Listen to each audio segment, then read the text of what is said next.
Welcome to Hawk Talk.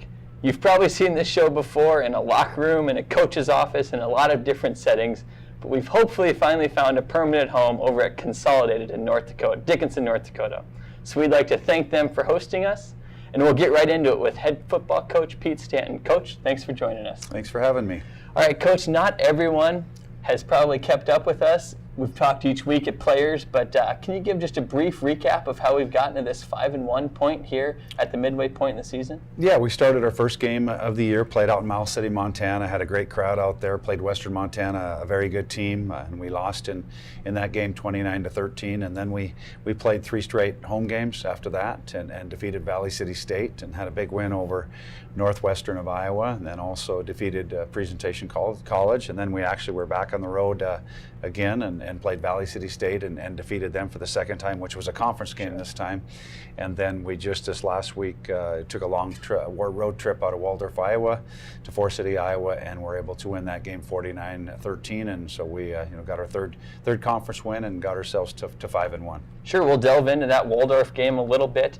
Got off the bus, 10-hour, 12-hour, whatever it was, boom, pick 6 by Rob. Talk about the importance of getting off to a good start and the defense getting yet another touchdown. Yeah, it was. We definitely got off to a good start. As you said, it's always tough to go play any game, let alone a game where you've been on the bus for 11 hours the day before. And it was a beautiful day in Forest City, and like you said, we got off to a good start. Rob made a good play on the interception and took it all the way back and got ourselves a lead right away. After that, they kind of went through a little period of throwing everything, including the kitchen sink at you, it sounded like. Onside kicks, trickery. Talk about the difference on facing that versus a normal type of offensive attack. Yeah, well, they had a good plan. Their plan was they kind of scrapped a little bit of what they had done offensively, and they weren't going to try to run the ball, and they just went to an empty backfield and, like you said, spread and pitch passes and double passes and reverse passes and things like that, and they did a good job of holding on to the ball. We were definitely out on the field too long defensively in the first half. We didn't play as well as we needed to. For the first quarter offensively, we probably didn't play as well as we needed to either, and even though we had that lead, they kind of kept a minimum. They did a good job of driving the ball against us defensively and actually took the lead at one time, and that kind of took us up to the middle of the second quarter. Sure. On the offensive side of the ball, went ahead and made the quarterback switch. Again, take us through kind of what goes through your mind when you have two not equally talented, two equally competitive players that bring different assets to the offense. Kind of what goes through your mind when you're deciding who to send out there? Well, we talked, because Kaylor's been our 4-year starter, and we certainly we're going to still use him in this game, and we talked as a coaching staff going into the game that we're going to have Kaylor play the first quarter and Hayden play the second quarter, regardless of how things were going. And Hayden came in and did a good job in the second quarter. Hit the touchdown pass to Austin Brown, did a good job of doing things. So we had decided at that point just to go with him the rest of the way. We thought about having Kaylor come back in the fourth quarter, but just thought against it. Just kept Hayden in there, and we really handed the ball off a lot in the fourth quarter and really condensed our playbook in that fourth quarter. Sure. Now we got the lead back there in the end of the second quarter, but Waldorf put together a drive where it looked like they were going to steal the lead heading into the locker room. And then Mr. Pick 6, I think we can officially call him, 99 yards to the house. Take us through what that play entailed and how important it was to solidify a lead. And leading up to that, it was we were about ready to call a few timeouts, try to get the ball back at midfield. Then we got a couple 15-yard penalties and put them in position to get down on the goal line. And then what had happened with them is they didn't have any timeouts left, so they were feeling that they had to throw the ball. And Kane made a break. They tried to throw it to the backside. Kane made a great break on the ball, and not only a great break on the ball, but our guys did a great job blocking, and he barely stayed in bounds and got a 99-yard interception return. And it was obviously a momentum swing, a big play in the game. It's a 14-point swing where they have a chance to go up by 7. Instead, we're up by 14 there. Start the second half. Karsten Mack this time was the one who took the load of the carries. It was only a 2-play drive, I believe, but just talk about the embarrassment of riches at the running back position right now, with Karsten asserting himself as someone you can rely on at the running back position. Yeah, he does a really good job. He's a good back. He's a talented freshman back, and like you said, we have that luxury with 3 or 4 guys. We decided not to play Trey Boone. His still has an injury that we were kind of using him as an emergency only thing, and that gave Karsten his opportunity, along with Jake Hardy, who scored a touchdown, and Jed Fike. And so Karsten has great ability. We have confidence of putting him in the game at any time. Now, any closing thoughts? One thing that I talked to Drew Johnson, who joined us last week. He said, when the defense scores the ball, the problem is the defense is back on the field. Mm-hmm. So, any closing thoughts on the Waldorf game? Well, I think that's happened a little bit. We scored 3 times defensively, and then they might have an 8 or 9 play drive, and then we score, and then they're back on the field. So if they get 5 more plays, then it's a lot of plays. I guess thoughts. I think offensively, we played very well at times. At times we still need to improve. Defensively, we got to tackle better. We were on the field far too many plays. We can't play 97 plays, but although with a few minutes left in the game, it's 49-13, so we could have worse problems. But we know, against those teams down the road, that we're going to have to do a good job of getting off the field. But first things first, we're happy to go to Waldorf on the road and a long trip and get a win and keep our conference record where it is. Sure. We'll transition now into homecoming. Homecoming is obviously a special time with you and your coaching staff, so many alums on the roster. But this week in particular, a special group comes back to town to be recognized at the Hall of Fame induction. So kind of putting on your old hat of that track and field coach. Talk about the group going into the Hall of Fame this week.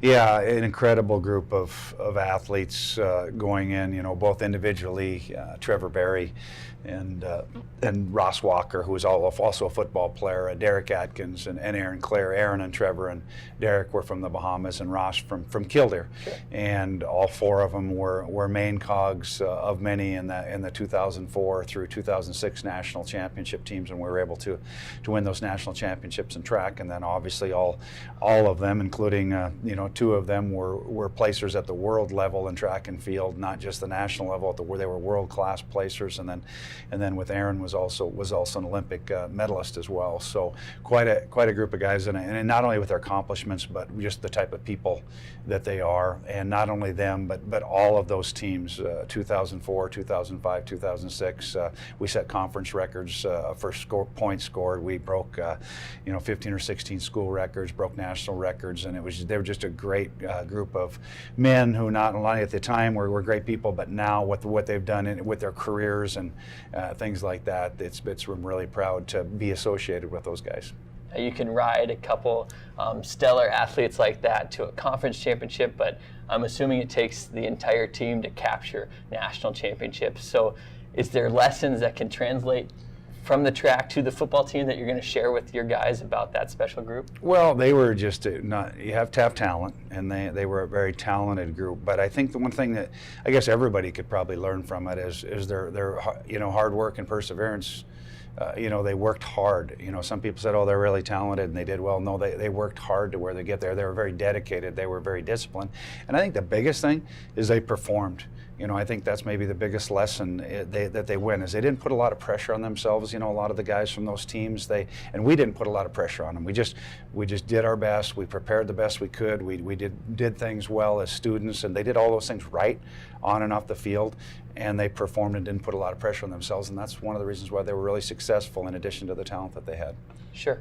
Now transitioning to the football game itself, Jamestown comes to town.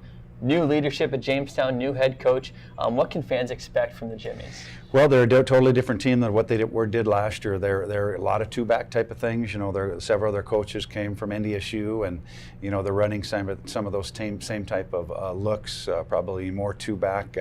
For some people, it's going to look maybe like the old Dickinson State offense. Sure. A little bit. You're going to see a lot of two-back, a lot of play-action pass. They've played hard. The last couple times that they've played, they haven't.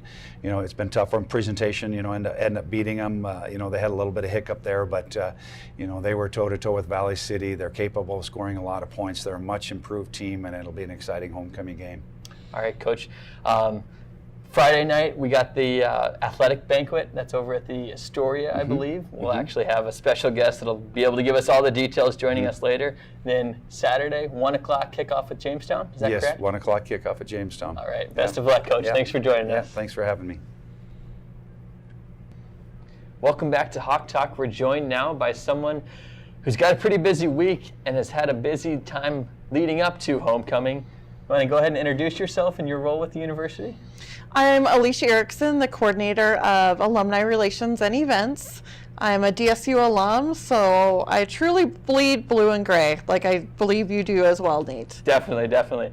And with that role, pretty big week with homecoming coming up. We've arrived, so I know a lot of your work has gone into making this week a reality. But what different roles have you had at your alma mater since you've graduated? Oh wow. I started out as an enrollment coach where I would travel around the state of Montana recruiting prospective students. In the meantime, while I was doing that, I was also interim director whenever we would have a director leave. Did that for 11 years, and then I left for a period of time, and now I'm happy to be back working with alumni relations, being able to reconnect with some of our alumni and some of our good friends that have been loyal here in the community of Dickinson as well as around the state of North Dakota. Sure. Now explain the importance of an event like homecoming for a small campus like Dickinson State University. Homecoming is huge. Homecoming is just a great gathering point for people to come back. It's that one time on the calendar that they can all plan a vacation to come back to Dickinson, to meet up with old friends, to be able to see some of their friends receive an award, to get inducted, or even just to catch the volleyball games, the football games, and just to be able to reconnect with old professors. Now at the same time, obviously it's big for the alumni, but students do a great job of the student homecoming committee, I should say, making things for students as well. So talk about kind of the balance between making this a weekend exciting for alumni, but a reason for students to get excited as well. Homecoming truly is a time for all students to kind of feel that love for their alma mater. It started on Sunday with a chili feed, and it was a chili cook-off. It was open to all the clubs and organizations on campus. It was also open to the community to come out and showcase their cooking skills. So the chili feed was on Sunday. They're doing different things, like today there's a blood drive going on. They have the Casey Allen concert on Friday night, the homecoming parade. They really pack it full of events. So there's something for everyone, no matter what your interest is. Now also not just alums, not just current students, but even the community of Dickinson can enjoy a lot of the different events on the schedule. So can you run us through a couple of those events that really target both current students, former students, and the community? Friday night at 8 o'clock is Casey Allen. Casey Allen is an artist that is known for his country music.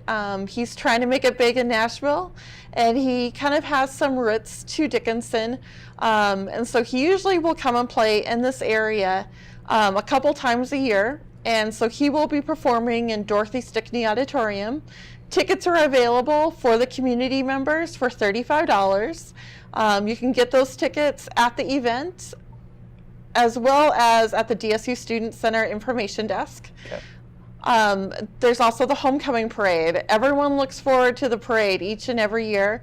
It's just a great way to kind of show the spirit and kind of get into the game before the Blue Hawk football team takes the field at 1 o'clock that day. But the parade will be starting at 10 o'clock. You can feel free to go on to the Dickinson State website at dickinsonstate.edu. Click on homecoming to get all the details. After the homecoming parade, we invite everyone to come to the tailgate. It's a family-oriented affair. So come grab a bite to eat starting at 11 o'clock. Sure. And then after that, we encourage everyone to come to the game. Now volleyball also in action Friday afternoon, is that correct? Two matches? Yes, definitely go check out the volleyball team.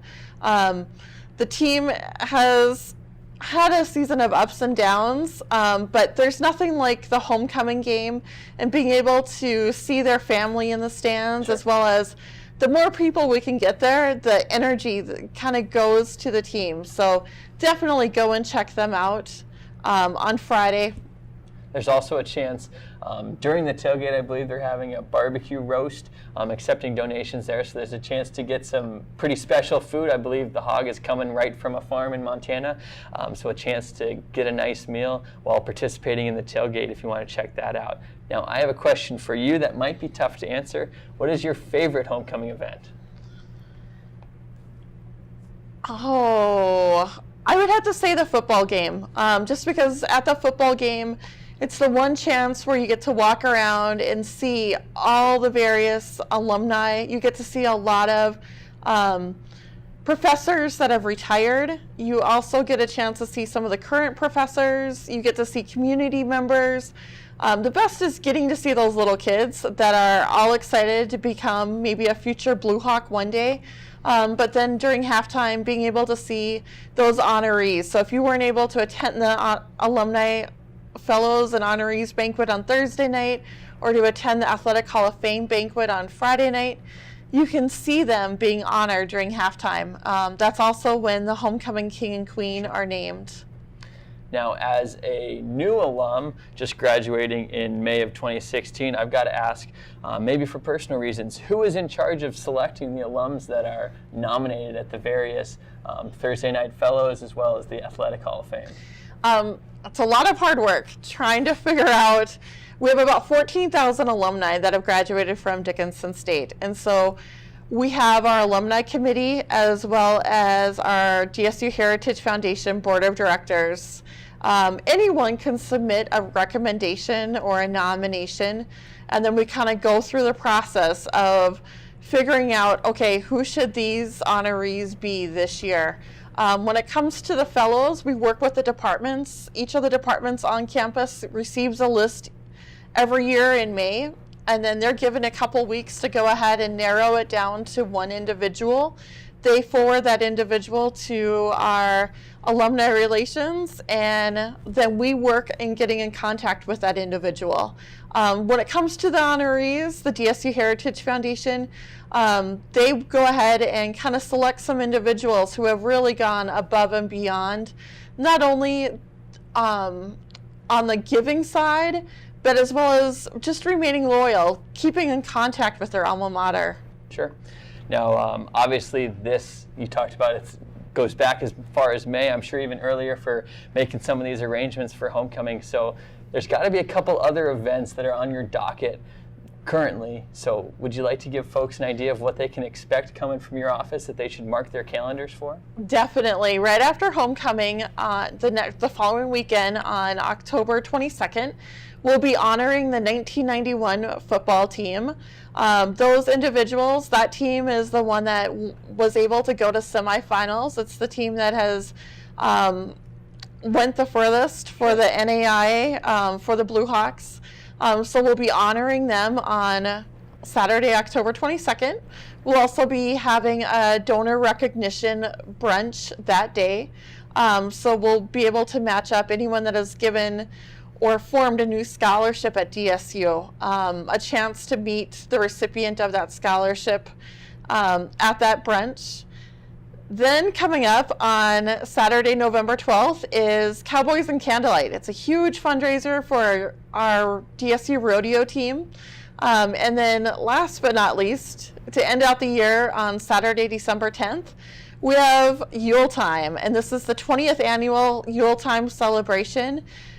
Each year we choose a different country, and this year we're happy to celebrate the United States of America. So definitely a full load of events to round out 2016. Sure, I can attest to you being a pretty busy lady, but I think the calendar speaks for itself.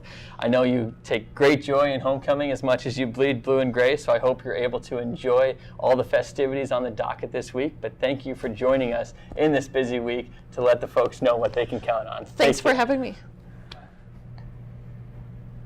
Welcome back to Hawk Talk. We're joined by two different athletes now in the Blue Feather feature here. And guys, go ahead and introduce yourselves. I'm Seth Evanuk from Belfield, North Dakota. I'm a junior. I'm Tessa Cyan. I'm a senior from Pompey's Pillar, Montana.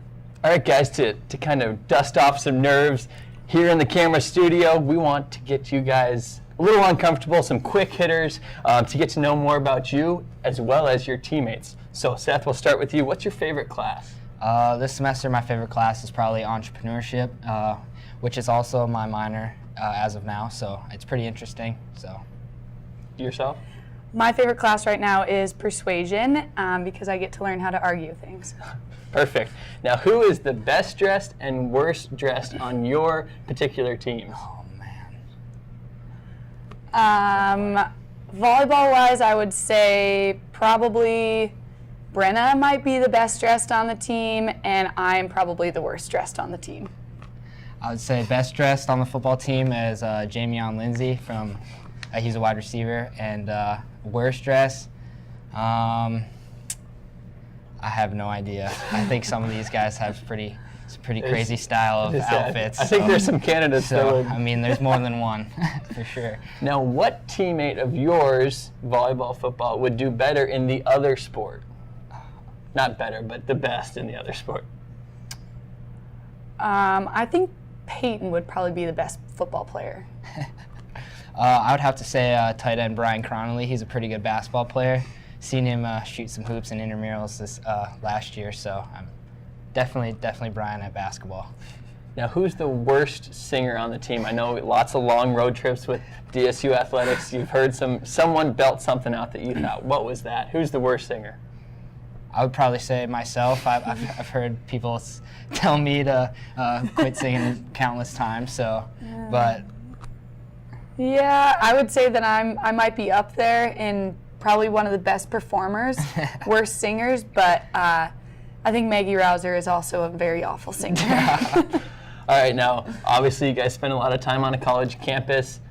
Pretty interesting time with the presidential election. We're not going to get into which of those candidates we're going to throw our support behind, but what DSU professor do you wish was running for president that you could vote for?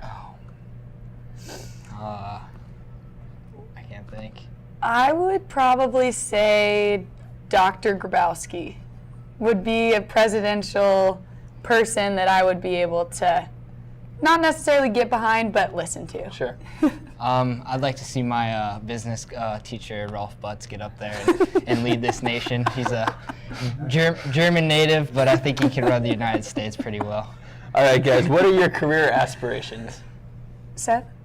I just want to graduate, play football one more year, graduate, and hopefully just get a good job somewhere around this area, stay in the area of Dickinson. I love this community. I love Western North Dakota. So, I mean, that's really all I have planned.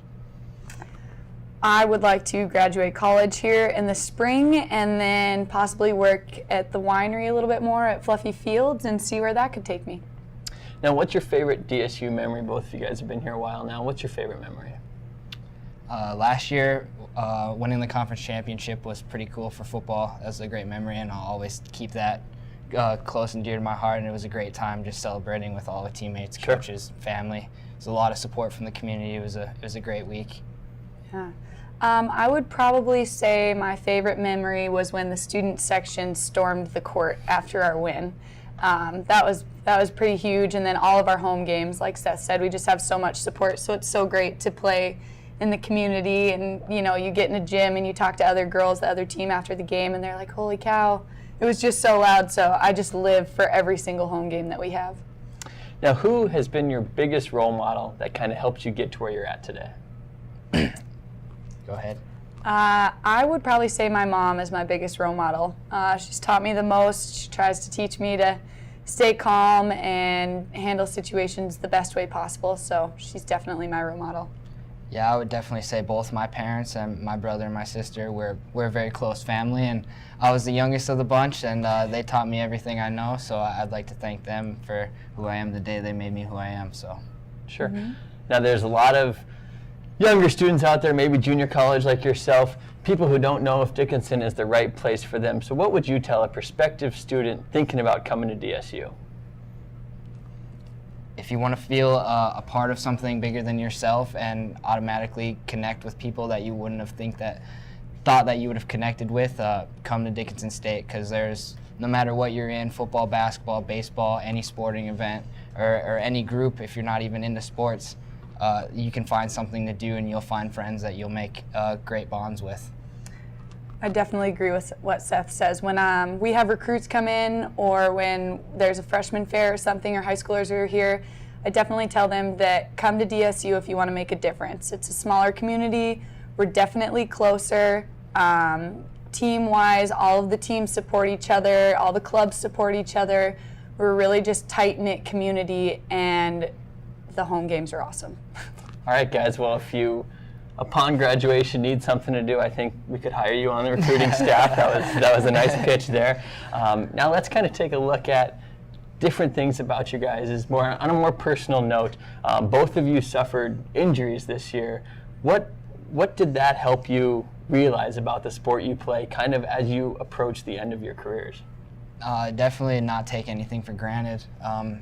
I came in second day of practice and was hurt and out indefinitely. Didn't know when I was going to be able to come back. Had to wait for a doctor to clear me, but I got cleared and everything is good to go now. But it really just showed that how much I loved being around all my teammates and all my coaches, and how it was just a great atmosphere to be around. And I'm never going to take it for granted like I didn't before, but it's definitely something I cherish now. Sure.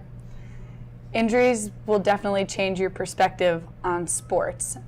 If you've ever seen me play, I get pretty intense. I'm pretty passionate about what I do, give it 100%. Having an injury, having to sit out, I didn't sit out as long as Seth, but not knowing if I was going to be able to finish out my senior season was something that really hits home with you. So if anything, it just intensified my passion. I've only got a couple weeks left, so just to go into every practice and love it, even though you hate it, and play every game and just give it everything you possibly can.